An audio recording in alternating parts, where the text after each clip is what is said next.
Friends, ఈ ప్రపంచంలో అత్యంత ప్రసిద్ధమైన ప్రేమ కథ ఏది అంటే చిన్న పిల్లాడైనా చెప్పే పేరు రోమియో జూలియట్. కానీ ఎప్పుడైనా ఆలోచించారా?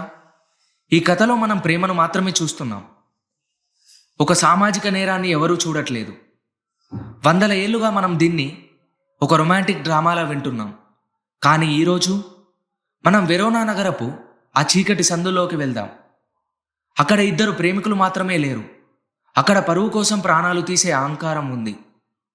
మనిషిని మనిషిగా చూడని గుడ్డితనం ఉంది. అసలు రోమియో జూలియట్ కథ మనకు ఏం చెబుతోంది? అది ఒక త్యాగమా, లేక తప్పుదారి పట్టిన ఒక తరమా? Let's explore it.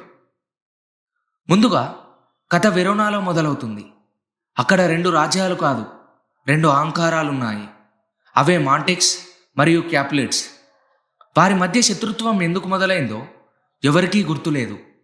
కానీ ఒకరి పేరు వింటే ఒకరికి రక్తం మరుగుతుంది. ఇక్కడ ఫిలాసఫీ ఏంటంటే, మనస్తత్వశాస్త్రంలో దీన్నే లెర్నుడ్ హేట్రేడ్ అంటారు. అంటే పుట్టినప్పుడు మనకు ఎవరి మీద ద్వేషం ఉండదు, కానీ సమాజం మన మెదల్లోకి వారు మన శత్రువులు అనే విషయాన్ని ఎక్కిస్తుంది. ఆలోచించండి ఫ్రెండ్స్, ఈరోజు మనం కులాల పేరుతో, మతాల పేరుతో కొట్టుకుంటున్న గొడవలు మనవి కావు. అవి మన తాతలు మనకు అప్పగించిన జబ్బులు.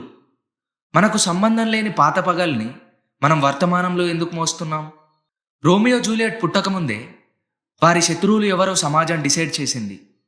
ఇది వారు చేసిన మొదటి తప్పు కాదు, సమాజం చేసిన మొదటి కుట్ర. సరిగ్గా అప్పుడే రోమియో జూలియట్లు ఒకరినొకరు చూసుకుంటారు. వాళ్ళది మొదటి చూపులో పుట్టిన ప్రేమ కాదు, అది ఒక అగ్నిపర్వతం. జూలియట్ వయసు కేవలం 13 ఏళ్ళు. రోమియో కూడా ప్రపంచం తెలియని కుర్రాడే. ఇక్కడ సైకలాజికల్ పాయింట్ ఏంటంటే, ఈ వయసులో మెదడు రియాక్టెన్స్ అనే మోడ్లో ఉంటుంది. ఎవరైనా వద్దు అంటే అది ఖచ్చితంగా కావాలి అనే మొండితనం పెరుగుతుంది. ఫిలాసఫీ ప్రకారం ఇక్కడ ప్రేమ కంటే తిరుగుబాటే ఎక్కువగా ఉంది. తమను బంధించిన పాతకాలపు గొలుసుల నుండి విముక్తి పొందడానికి వారు ఎంచుకున్న ఆయుధమే ప్రేమ. వారు ప్రేమించింది ఎదుటి వ్యక్తిని మాత్రమే కాదు, ఆ వ్యక్తి ద్వారా దొరికే స్వేచ్ఛను కూడా. అందుకే ఆ ప్రేమ అంత వేగంగా, అంత ప్రమాదకరంగా మారింది. ఆ చీకటి రాత్రి బాల్కనీలో నిలబడిన జూలియట్ అంటుంది, రోమియో, నీ పేరును నువ్వు వదులుకో. నీ పేరు నాకు శత్రువు కానీ నువ్వు కాదు. ఇదే ఈ కథలోని అసలైన ఫిలాసఫీ. పేరనేది కేవలం ఒక లేబుల్.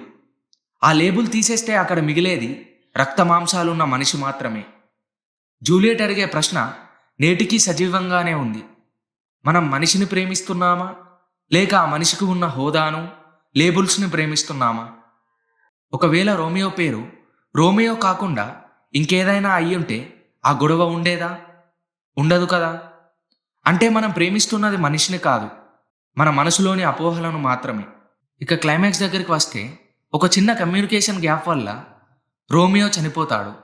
జూలియట్ కళ్ళు తెరిచేసరికి రోమియో శవం పక్కన పడి ఉంటుంది. జూలియట్ కూడా ప్రాణం తీసుకుంటుంది. వారు చనిపోయాక ఆ రెండు కుటుంబాల మధ్య శాంతి కలుగుతుంది. ది హార్ష్ ట్రూత్, ఇద్దరు వ్యక్తులు శవాలయ్యాక గాని ఆ సమాజానికి శాంతి దొరకలేదా? అంటే మనుషులు బ్రతుకున్నప్పుడు వచ్చే శాంతి కంటే మరణించాక వచ్చే నిశ్శబ్దం గొప్పదా? సమాజం ఎప్పుడు ప్రాణాల కంటే పరువుకే ఎక్కువ విలువ ఇస్తుంది. రోమియో జూలియట్ మరణం ఒక విషాదం కాదు, అది మనుషుల అహంకారం చేసిన సామూహిక హత్య. ఇక ఫైనల్గా ఫ్రెండ్స్, మీ ఆలోచనలు ఇక్కడే మొదలవ్వాలి. మనం రోమియో జూలియట్ కథ విని ఏడుస్తాం, కానీ మన కళ్ళ ముందు ఎవరైనా ప్రేమికులు కనిపిస్తే విడదీయాలని చూస్తాం. ఇలా ఎందుకు?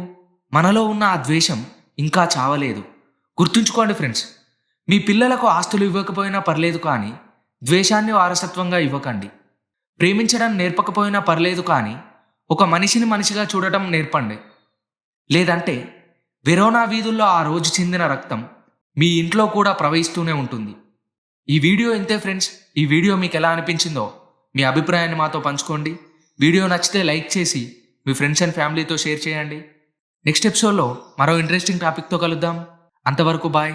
This is Nikhil signing off. Jai Hind.